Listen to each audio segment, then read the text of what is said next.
Day 10, welcome to online classes.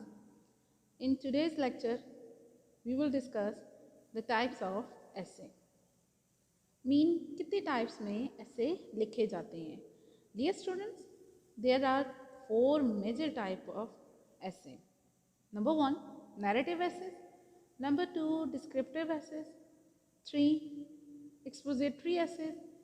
And fourth one is persuasive essay.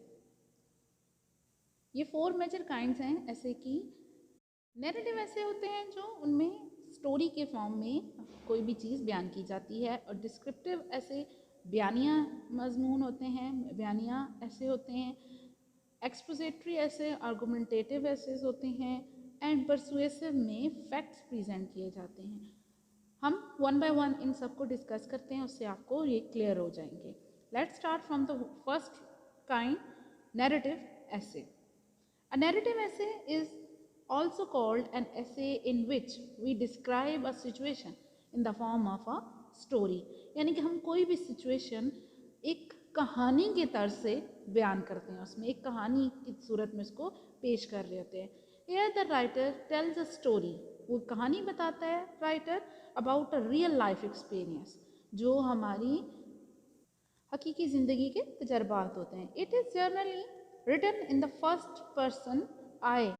Mean writer खुद ही narrator होता है, यानी वो खुद ही उसमें बयान कर रहा होता है. फर्स्ट पर्सन इसमें डील कर रहा होता है.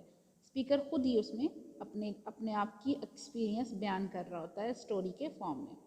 The writer tries to engage the reader by giving the feeling of being part of it.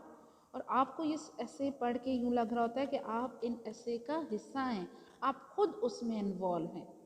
A well-crafted narrative essay will also build towards drawing a conclusion or making a personal statement. यानी कि इसमें इंसान खुद की जो आखिर में वो कंक्लूजन दे रहा होता है. जैसे आप एक स्टोरी पढ़ते हैं, स्टार्ट होती है स्टोरी और वेल बिल्ड होती है, यानी कि वो स्टार्ट की इवेंट, फिर क्लाइमेक्स आता है, फिर एंडिंग आती है, और एंडिंग में एक सेटिस्फैक्ट्री एंडिंग होती है. तो ये कंक्लूजन, ये पर्सनल स्टेटमेंट दे के वो ऐसे को कंक्लूड करते हैं, एंड करते हैं उसका. और इसकी एग्जांपल क्या है? इसकी एग्जांपल है a road accident, a football match, my last day at school. अब ये जो ऐसे हैं, जब आप इनको देखें तो ये एक स्टोरी की फॉर्म में एक्सप्लेन किए जाते हैं. नेक्स्ट काइंड देखते हैं. नेक्स्ट वी हैव डिस्क्रिप्टिव ऐसे. अ डिस्क्रिप्टिव ऐसे paints a picture with words. यानी कि अल्फाज का उसमें इस तरह इस्तेमाल किया जाता है कि वो एक पिक्चर आपके पास बन जाए, यानी कि इमेजिनेशन आपकी उसमें काम आती है. आपकी इमेजिनेशन में जो है वो पूरी पिक्चर बन जाती है, पूरी तस्वीर कशी हो जाती है. तो इसमें a writer might describe a person, place, object और even memory of special significance. यानी कि राइटर इसमें कोई भी शख्स, जगह या किसी चीज़ या कोई ख़ास याद वगैरह, कोई भी यादगार कोई इवेंट एक्सप्लेन कर रहे होते हैं. ठीक है. It's try to communicate a deeper meaning through description.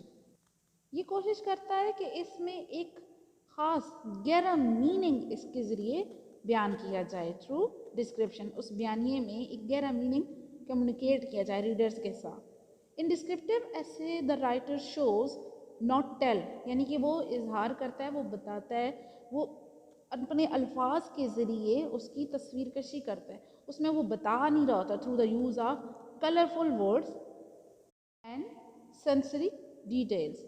यानी कि ये ऐसे सेल्फ एक्सप्लेनेटरी होते हैं. इसमें राइटर को बताना नहीं पड़ता. वो जब वो बयान इस तरह अंदाज में करता है कि रीडर जो है वो खुद ही अंडरस्टैंड कर जाता है, उसको सब एक्सप्लेन हो रहा होता है.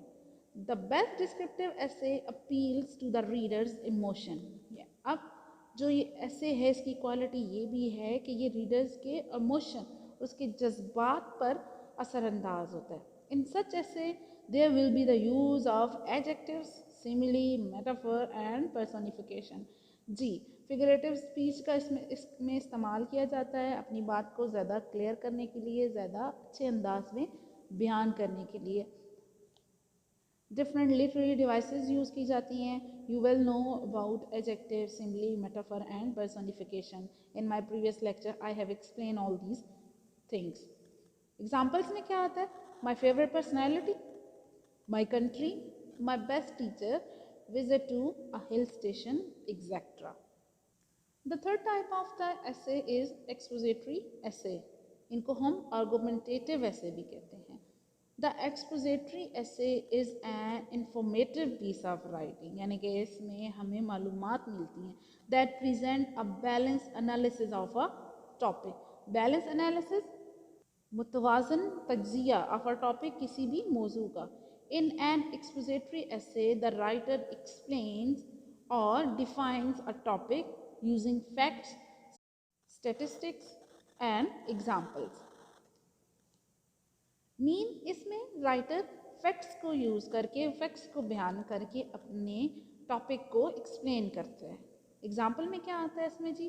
Pollution, uses and abuses of mobile, over population and its affects, the importance of building dams, etcetera. Last but not least, persuasive essay. It is a kind of essay where the writer presents facts.